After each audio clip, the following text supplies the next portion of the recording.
దైనందిన జీవితంలో దినచర్యల్లో చిన్న చిన్న మార్పులు చేసుకోవడం ద్వారా ఒత్తిడిని అధిగమించవచ్చునని జాతీయ జన విజ్ఞాన వేదిక వ్యవస్థాపకులు డాక్టర్ వి బ్రహ్మరెడ్డి పేర్కొన్నారు. కాకినాడ ఎన్ఎఫ్సిఎల్ రోడ్లో గల ఐఎంఏ హాల్లో జాతీయ జన విజ్ఞాన వేదిక ఐఎంఏ సంయుక్త ఆధ్వర్యంలో టెన్షన్ లేకుండా బ్రతకడం ఎలా అనే అంశంపై ప్రసంగ కార్యక్రమం జరిగింది. కార్యక్రమానికి ఉమ్మడి తూర్పుగోదావరి జిల్లా జన విజ్ఞాన వేదిక గౌరవ అధ్యక్షులు డాక్టర్ కాదా వెంకటరమణ అధ్యక్షత వహించగా జన విజ్ఞాన వేదిక వ్యవస్థాపకులు డాక్టర్ వి బ్రహ్మరెడ్డి ముఖ్య అతిథిగా పాల్గొన్నారు. తొలుత జన విజ్ఞాన వేదిక సాంస్కృతిక బృందం కళాకారులు విప్లవ గీతాలు ఆలపించారు. ఈ సందర్భంగా బ్రహ్మరెడ్డి మాట్లాడుతూ ప్రస్తుత పోటీ ప్రపంచంలో ప్రతి ఒక్కరూ ఒత్తిడితోనే దాని కారణంగా ప్రాణాలను కోల్పోతున్నారని, దాన్ని అధిగమించేందుకు దైనందిన జీవితంలో వారి జీవన శైలిని మార్చుకోవడం ద్వారా ఒత్తిడిని అధిగమించవచ్చునని అన్నారు. డాక్టర్ కాదా వెంకటరమణ మాట్లాడుతూ ప్రస్తుత పోటీ ప్రపంచంలో చిన్న పిల్లవాడి నుండి పెద్దల వరకు ఒత్తిడికి గురవుతున్నారని, దాన్ని అధిగమించేందుకు జన విజ్ఞాన వేదిక వ్యవస్థాపకులు డాక్టర్ బ్రహ్మరెడ్డి సూచనలు అందించారన్నారు.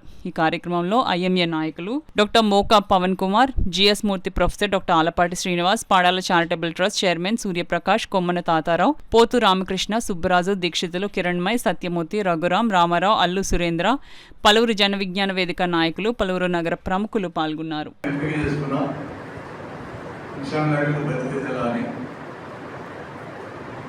ఇలాంటి సబ్జెక్టులు ఎంపిక చేసుకోవడానికి కూడా కారణం చెప్తా. ఒకప్పుడు 30-40 ఏళ్ళ నాడు లోకమంతా మారేదేలా, దేశమంతా మారేదేలా అట్లా లాభ సబ్జెక్టులు చెప్పేవాళ్ళు. ఇప్పుడు అంత లాభ సబ్జెక్టులు చెప్తే ఎవరికి జనానికి లేదు, అర్థం చేసుకునే ఎవరికి లేదు, అర్థమయ్యేటట్టు చెప్పేటప్పుడు కూడా లేదు. అందుకని సులభంగా అర్థమయ్యాయే మాట్లాడాలి. ఇక్కడ అర్థం చేసుకోవడానికి ప్రజలు ప్రయత్నం చేసి ముందుకు వచ్చినాక కష్టమైన చెప్పచ్చు. అందుకని చిన్న సబ్జెక్ట్ ఎంపిక చేసుకున్నాం. సమస్య మనిషికి ఉన్నప్పుడు దాన్ని పరిష్కరించుకోవడం చేతగానప్పుడు టెన్షన్ వస్తుంది. ఒత్తిడి, స్ట్రెస్ అంటారు దాన్ని ఇంగ్లీష్లో, అది వేరు. టెన్షన్ అంటే ఆందోళన, ఇది వేరు. రెండోది కాదు. ఒత్తిడి అనేది మనిషికి అవసరం. ఎంతో కొంత ఒత్తిడి లేకుండా మనిషి పనిచేయడు. ఈ ఒత్తిడి స్థాయి నుంచి పెరిగిపోతే ఆందోళన కింద మారుతుంది. దాన్ని టెన్షన్ అంటున్నాం. అంత ఎక్కువగా పెరిగి మనిషిని ఇబ్బందికి లోటు చేసే దాన్ని జయించడం ఎట్లా అనేది ఈరోజు సబ్జెక్ట్. స్ట్రెస్ ఉండకూడదని మేమంటాం. మామూలు ఒత్తిడి మనిషిని కదిలించాలి. ఉండకూడదు తనం మనిషికి ఉన్నప్పుడు దాన్ని ఏది తీసుకొస్తుందో దాని పేరు సమస్య. ఈ సమస్య మనిషిని కదిలించేది. ఏ సమస్య లేకపోతే మనిషి కదాలు వస్తుంది. సౌకర్యంగా కుర్చీలో కూర్చున్నాడు, ఏమి ఒప్పుకోవడం బాగుంది, అలానే కూర్చుంటాడు. అలాంటి తర్వాత ఎక్కడో కొంత ఒత్తుకుంటుంది. ఇప్పుడు కదులుతాడు. ఎప్పుడైనా మంచి కదలిక, శారీరకమైన కదలిక కానీ మానసికమైన కదలిక కానీ ఆడ ఉండకూడదు లేదు, ఉంటే మొదలవుతుంది. ఇది ఫండమెంటల్ విషయం. ఇలా సమస్యలు ఎదురైనప్పుడు పరిష్కరించుకోవడానికి తోడ్పడే ఒకే ఒక అంశం దానికి జవాబు. జవాబు అంటే మనిషికి టెన్షన్ ఉండదు. జవాబు తెలియనప్పుడు టెన్షన్ ఉండదు. ప్రభుత్వాలు కూడా కొన్ని రకాల జవాబులు ఎదుగుతూ ఉంటాయి.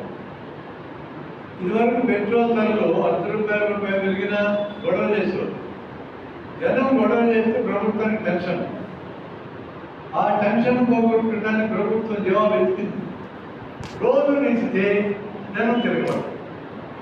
కరెక్ట్గా మంచి సామాజిక సంబంధాలు కూడా ఒత్తిడిని అధిగమించడానికి ఒక మార్గంగా ఆయన కూడా పేర్కొనడం జరిగింది. ఇవాళ ఉన్న విస్తృత సమాజంలో ఒక విద్యార్థులు మాత్రమే కాదు, ఎందుకంటే విద్యార్థులు మరి ఈ పరీక్షల్లో పాస్ అవ్వడం, ఈ పోటీ ప్రపంచం, వాటితోటి పాటు ఉపాధి అవకాశాల కోసం మరి విద్యార్థులు పోటీ పరీక్షలు రాయడం, ఇవన్నీ కూడా మనం చూస్తుంటాం. తీవ్రమైన స్ట్రెస్ ఒత్తిడికి లోనవుతుంటారు. అది మాత్రమే కాకుండా ఈరోజు సరైన సామాజిక సంబంధాలు, కుటుంబ సంబంధాలు, ఈ సంబంధాలు లోపించినప్పుడు ప్రతి ఒక్కరూ కూడా ఏదో ఒక సందర్భంలో ఏదో ఒక అంశానికి లోబడి ఒత్తిడికి గురవడం ఇవన్నీ కూడా మనం చూస్తుంటాం. వ్యాపారంలో కానీ, ఏదైనా ప్రొఫెషన్లో కానీ, మరి ఈవెన్ రాజకీయ నాయకులు కూడా అనేక సందర్భాల్లో అనేక అంశాలకు సంబంధించి ఒత్తిడికి గురవుతుంటారు, టెన్షన్కి. దాన్ని ఏ విధంగా అధిగమించాలి, ఇట్లాంటి విషయాలు మరి బ్రహ్మారెడ్డి గారి ద్వారా. ఈ కార్యక్రమానికి ముఖ్య అతిథి మరియు ముఖ్య వక్తగా ఇచ్చేసినటువంటి జన విజ్ఞాన వేదిక జాతీయ అధ్యక్షులు అసలు స్ట్రెస్ అంటే ఏమిటి, టెన్షన్ అంటే ఏమిటి, టెన్షన్ రావడానికి కారణం ఏంటి, ఈ కారణాలను అన్వేషించిన తర్వాత ఈ టెన్షన్కి దూరంగా ఉండవలసిన ఆవశ్యకత గురించి తెలియజేశారు.